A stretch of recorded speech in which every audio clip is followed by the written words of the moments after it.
Bonjour à tous et bienvenue dans cette nouvelle vidéo. Alors aujourd'hui on va voir une nouvelle astuce, toujours sur RStudio. Et on va voir pourquoi quand on ouvre certains fichiers, on a des caractères bizarres qui apparaissent et comment on peut remédier au problème. Alors typiquement je vous ai préparé un exemple, donc 02encodage.r. Donc si j'ouvre ce fichier, qu'est-ce qui se passe? Je vois que à la fois dans les commentaires, donc ce qu'il y a derrière les dièses, j'ai des caractères bizarres qui apparaissent. Et dans le code, même chose. Donc partout où j'ai des mots avec des accents. Les accents ne sont pas passés, j'ai des caractères bizarres qui sont apparus à la place. Alors si vous avez un script assez long qu'un collègue vous a passé par exemple, c'est pas la peine de s'arracher les cheveux et de vous dire oh là là je vais devoir tout refaire, hein. Il y a une astuce pour remédier à ça et on va voir ça ensemble. Alors c'est juste un problème d'encodage qui fait que bien souvent c'est quand on passe de Linux à Windows ou Windows à Linux, c'est pas les mêmes encodages et du coup ça crée ce genre de petits désagréments.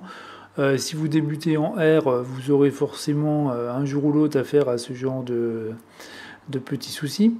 Donc allons-y, voyons comment on peut résoudre ça. Donc là, j'ai un fichier, hein, je l'ai explicité dans mon commentaire, hein, qui est encodé en UTF-8 et ma machine n'est pas en UTF-8, enfin RStudio n'est pas paramétré en UTF-8. Donc ce qu'on va faire, on va cliquer sur File, là haut en haut à gauche, et on va cliquer sur Reopen with Encoding, je vais y arriver. Et puis donc là, on va choisir UTF-8. Voilà, donc vous choisissez l'encodage qui va bien. En général, c'est soit UTF-8, soit ISO 88591. Donc j'étais là-dessus par défaut. Donc il me l'a ouvert comme ça et c'était pas bon. Ou alors des fois c'est Windows 1252 et les autres, bon, c'est quand même assez rare que ce soit dans un autre format. Donc allons-y, on clique dessus. Et là, oh magie, donc il m'a tout remis tout bien. On a récupéré notre script comme il devrait être et on est content. Seulement, alors ça c'est une manip la manip que je viens de faire est que ponctuelle. C'est-à-dire que si je referme mon fichier, que je le réouvre, qu'est-ce qui se passe? Ben, le problème réapparaît. Donc si on veut plus que ce problème apparaisse, donc on fait la même manipulation, Reopen with Encoding.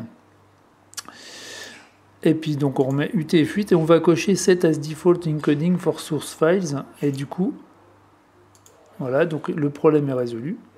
Si je referme mon fichier, que je le réouvre, vous voyez, j'ai plus de problème.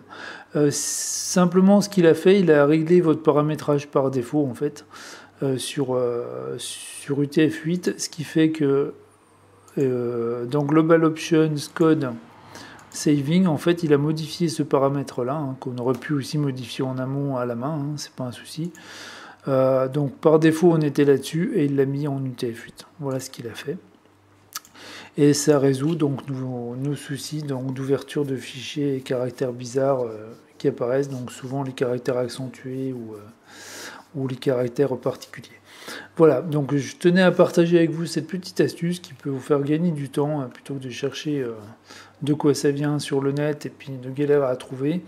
Maintenant, vous savez comment faire, vous êtes équipé pour et tout va bien. Voilà, donc je vous dis à bientôt pour une autre vidéo sur la chaîne et puis ben, travaillez bien sur vos scripts et à bientôt.